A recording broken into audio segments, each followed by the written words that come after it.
Well, good morning, channel. Welcome back. I want to say happy Thanksgiving to you. It is Thanksgiving morning. It is a crisp 41 degrees. I'm out here at my local nature preserve. And you know, I read every comment that you guys put on my videos, and I try to answer every single one of the comments.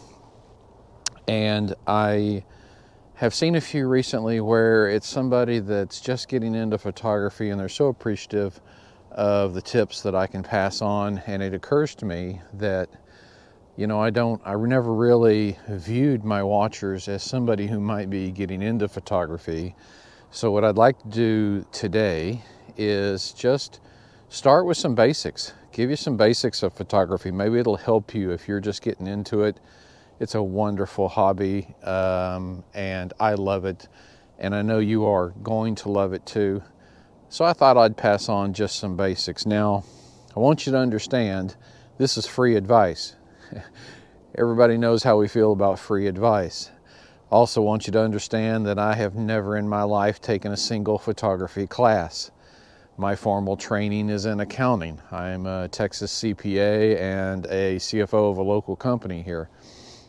But I have had a passion for photography for 40 years, and I have taught myself these things from people who are professionals and are very good teachers. So in 40 plus years of doing this, I've picked up a thing or two.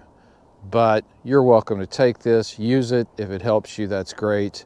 If you're well beyond this stuff, thank you for watching anyway, and just enjoy the video and the scenery out here this morning. What we're going to start with this morning is what many call the exposure triangle, because there's three parts to it. There is shutter speed, there is aperture, and there is ISO. So I'm going to go through all three of those and just show you the impact on photography of all three of those. You know, photography in today's digital world really is just capturing the light that a scene provides for you, capturing it sharply and adequately. So when you're thinking about getting into the art of photography and you're like, well, what gear do I need to buy? I would encourage you to focus your money, if you're on a budget, focus your money more on lenses than camera bodies. Just about every camera body today has a sensor big enough to capture photos that you can blow up, relatively good size, certainly use on social media, but put your money in the lens. A good lens will result in good photography much more often than a body. You know, any body pretty much will do. But look at the lens lineup that's associated with the body you're selecting, and you know, choose some of the best glass. That you're going to find, and I have found, that has helped my photography quite a bit. And I also want you to know that my videos are not sponsored by anybody, because YouTube is not my source of income. As I've said before, I am an accountant. But if you are looking for photography equipment, a great place to go search for it is KEH.com. KEH is a company that buys used camera gear and has a wonderful rating system on that gear. When they get in, they have professionals look at it and go over it with a fine-tooth comb, and they'll rate it from excellent new down to bargain, okay, and priced accordingly. So if you're trying to get into the hobby or into the profession and you're just starting out and you're on a budget, I encourage you to go check out KEH, because they've got some great equipment for sale at reasonable prices. And you know what you're going to get. I've never had any issue with anything I've bought from KEH. I've sold a lot of great equipment because I take care of my equipment. I've sold a lot of great equipment to KEH, so I know somebody is the beneficiary of some great used equipment at a lower price that's been well taken care of. There are many other stories just like that at KEH. So if you're looking for equipment, go out and check them out. All right, the exposure triangle. Obviously, the first one everybody thinks about is aperture. aperture is inside the lens. There are a series of, they call them blades, and they kind of make a circle, and they open and close depending on what aperture you choose. It's a little backwards because the smallest aperture number, you'll see numbers like 1.4, 1.2, 1.8, 2.8. Those low aperture numbers actually mean a really big open hole in your lens. The fan blades open up. How big do they open up? Well, when they open up big enough, they let more light through. And so a lower number aperture lets more light through. Whereas a higher number aperture closes that hole down and gives you better depth of field, more things in focus on your photo. Think of it like squinting to see something. You know, we squint, we reduce our aperture, if you will, in our eyes to focus on something in the distance. It acts very similar, the same way. So let's get on the camera and I'll show you the effect of aperture and what it does to the scene behind me. Okay, very simply, I'm starting out with the lowest aperture number that I can select for this camera. That's f4.0. I'm sorry if you can't see the screen. I hope you can see the screen here. That is aperture 4.0. So what that's doing is it's opening those fan blades as wide as they can go in this photo, all right? Let me take ISO off of manual. I'm just going to put it on 100 just because I don't want anything other than aperture changing for our example here, okay? So I'm going to take one shot here at f4.0 of our scene.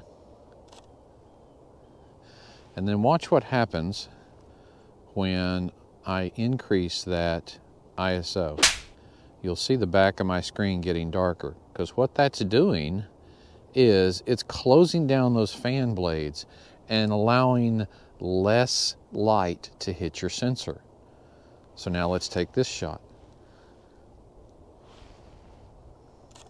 Okay, that was at f11. Every other setting is the same. So I'll throw these up side by side in comparison so you can see the difference that aperture makes. And like I said, it's simply just the fan blades opening and closing, allowing more light in. So that's one way you control how much light hits your sensor, how much light you're capturing from the scene.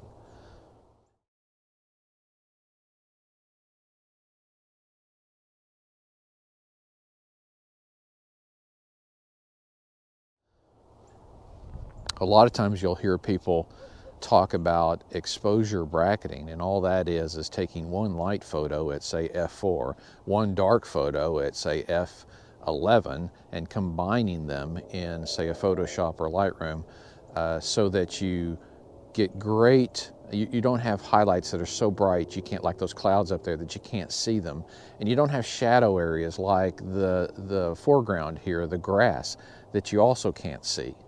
So they bracket them and then combine the photos later, okay?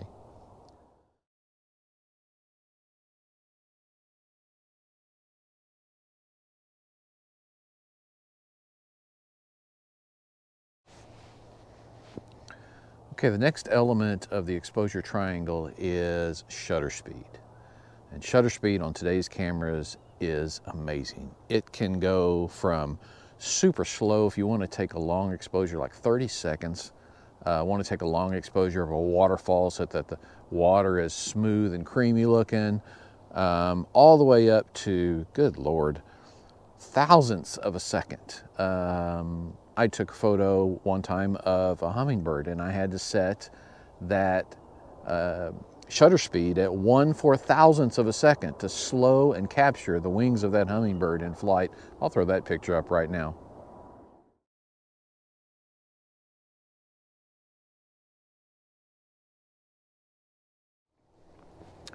So with shutter speed, you are controlling the amount of time that light hits the sensor. A slower shutter speed allows more time for light to hit the sensor. Now, if you're not on a tripod and you set a really low shutter speed, you run the risk of moving your camera and then your images will be blurry. But if you're on a tripod, you don't have to worry about that. You can set them for as long as you want for things like the waterfall pictures I was talking about. But if you need to stop something in motion, like a bird in flight or an animal running, you set a faster shutter speed so that only a very blink of an eye piece of the scene is hitting the sensor. And therefore you can stop the motion of whatever it is you're looking at. So let's do a couple of examples here showing you the difference in what shutter speed does for the amount of light or exposure that's hitting your sensor. I have set the camera to f8 here for aperture. We're just going to leave that, and ISO 100, we're going to leave that so that the only variable is shutter speed. All right, so we're going to stop and take a shutter speed, and you can see on the back of the camera as I slow this shutter speed down, the scene gets brighter because the shutter is going to be open for a longer amount of time. So let's take this shot, focus. Okay, let's touch the back of the screen and slow and speed up this shutter, and you'll see as we speed up this shutter to, let's call it 1/5000th of a second, how it darkens the scene because there's less time that light has to travel through and hit your sensor.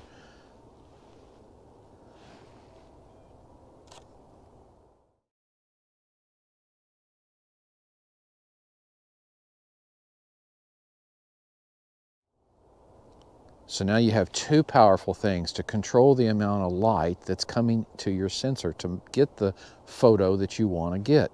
You can control it by opening up your aperture blades or closing them, or slowing down your shutter speed or speeding them up. The next and the last element of the exposure triangle is what's called ISO. Those letters stand for something. I've heard Tony Northrup say it once. I can't remember. I don't care. You hear some people call it ISO, but you know, some people mistakenly think it changes the amount of light that's hitting your sensor. That's not what ISO does. ISO, think of it as the gain on a speaker. The ISO changes the sensitivity of your sensor. Same amount of light's hitting it. How much is your sensor capturing? It changes the sensitivity of the sensor. So that's the third element of the exposure triangle.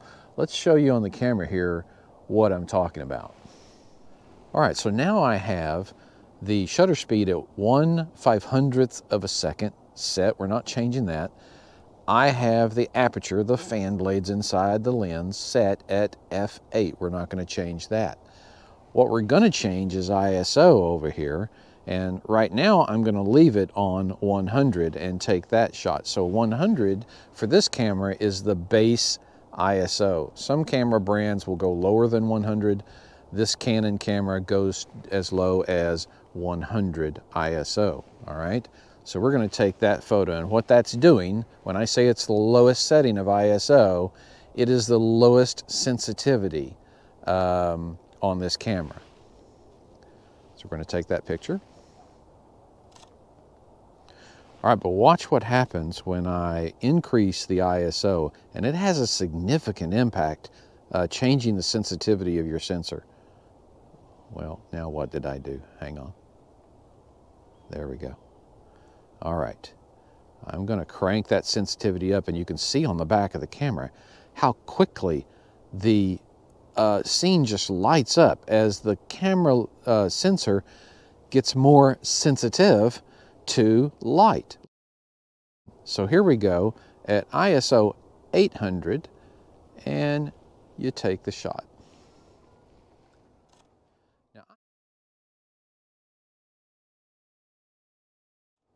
Now I find ISO to be extremely helpful because a lot of times you're in a situation where there's not enough light. We don't have that problem this morning, you can tell.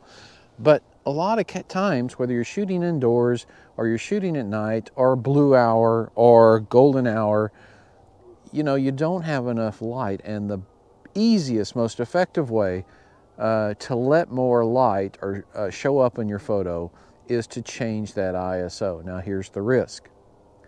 When you get up to extremely high ISO settings, your sensor becomes so sensitive it introduces what they call noise to your camera, and that's the spotty, grainy look in your photos.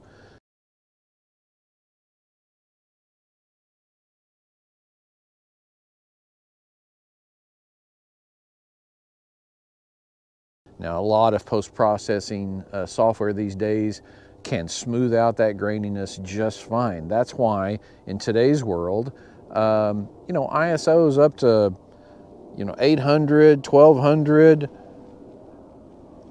This camera goes, wow, up to 12,800. Look at the light that comes in now. The screen is white. Anyway, you get to these higher levels and that grain starts coming in very noticeably in your photos. But like I said, software will smooth a lot of that out. And your goal is not to just completely get rid of grain, because that causes other problems when you're at these high ISO levels, but just to mitigate it as best you can to make a pleasing photo. All right, guys, well, that is basics lesson number 1, exposure. It's what it's all about. The exposure triangle. You have 3 powerful tools to change inside your camera to allow the light to come through the lens and hit your sensor and make a pleasing photo. So good luck with your trials on this. Go out and test it, see what you can do, put them in the computer and see the difference that it makes in the photos. The more you play with this, the more adept and better you're going to get with it, and you're going to know which one you want to change depending on the scene. Look at what you're photographing. Is it something in motion? Maybe you want to manipulate the shutter speed more than any of the other 2. Are you in a dark environment on a tripod? Well, then maybe ISO and aperture is the way to go. Do you want to take a long exposure and you're really forced then to have a long shutter speed? Well, in that case, you want to play with your aperture and your ISO to sort of control that amount of light coming in your lens. Now, there are times when you can't adjust settings enough, especially in a long exposure situation, like you want to take a waterfall picture and make the water all dreamy and smooth. Well, you may need 5-6 seconds of open shutter to capture that. Well, all the camera settings without external help are going to just blow that scene out. You're just going to have way too much light at 5, 6, 7 seconds, no matter what you set, ISO or your aperture on. So in that case, we have the aid of neutral density filters. I made a video just yesterday of some new neutral density filters that I bought. So I'm going to put one on the camera and talk to you about what it's doing. Okay, for this shot here, if I wanted a very pleasing shot, I've got a setting of, what is this, 1/25. Let's see if we can crank it down a little bit to get some of those highlights blown out, that are blown out in the sky, back in line. All right, for purposes of our example here, we're just going to go with this. In this scene, I have set make sure you're in focus here. I have set my shutter speed at 1/250th of a second. My aperture is set at f8 and my ISO at the base 100. Now, so that would be what I would consider, I can see the results on the back of the screen, a really pleasing shot. But let's just say this was a waterfall and you wanted to take a long exposure. So what you're going to do is you're going to crank up that exposure setting to several seconds. Here we go, past 1 second, 2 seconds. Look at that, 4 seconds. Let's get to 4 seconds. Completely white screen, that's what I'm talking about. The camera can't possibly compensate for a 4-second exposure in a light situation like this. So, enter the neutral density filters. They are expressed, there are different darknesses of glass, and it's expressed in number of stops. Like this is a 6-stop neutral density filter. That means it blocks a lot of the light. 6 stops worth of light. And a stop on the camera is an aperture setting. So that's what it's doing. So let me show you at least the effect of it on this scene, okay? You can see it's already blown out, but if I add this, and by the way, guys, it's magnetic. This is so cool. Just there you go. That's as simple as it is with these case filters. Already, it's made an improvement on that scene. So now I can set my shutter speed down to get pretty much where we were before, and I was at 2/50th of a second. I can get down to an 1/8 of a second here with the same settings and take roughly the same picture. All right, let's do one better. Let's jump up from a 6 stop to a 10 stop and see what that does. Okay, here we have a 10 stop neutral density filter, and oh my goodness, is it dark. The GoPro is adjusting the light for this filter. Hello. That's kind of what the camera is doing for you too. So here we go. Let's put this one on. Snap on just like that. Same scene. Now look how dark that got. All right. So let's crank this shutter speed now. We can afford to go slower because it's allowing less light. Now look at this. I can take a 2-second, that's relatively close. I can take a 2-second exposure. Did you hear how long that was? A 2-second exposure and get relatively the same results as the open camera did with 1/250th of a second. That's what neutral density filters do for you. They allow more light in, and the good ones won't change the color of your photo. I know it looks like sunglasses and you're thinking, well, is that going to change the color? No, good neutral density filters will not change the color of your photo. It just allows you to keep the shutter open for longer so you can capture motion in a different way. Guys, I hope you've enjoyed this little tutorial this morning. Again, I am not a professional. I am just passing on tidbits that I have learned over the years, and I probably said a thing wrong or two, but you will get the gist of it. And if you go out and play with these things, you will understand what I was talking about today, and you will have better results in your photography. So I wish you luck. Again, happy Thanksgiving, channel, and I will talk to you again soon.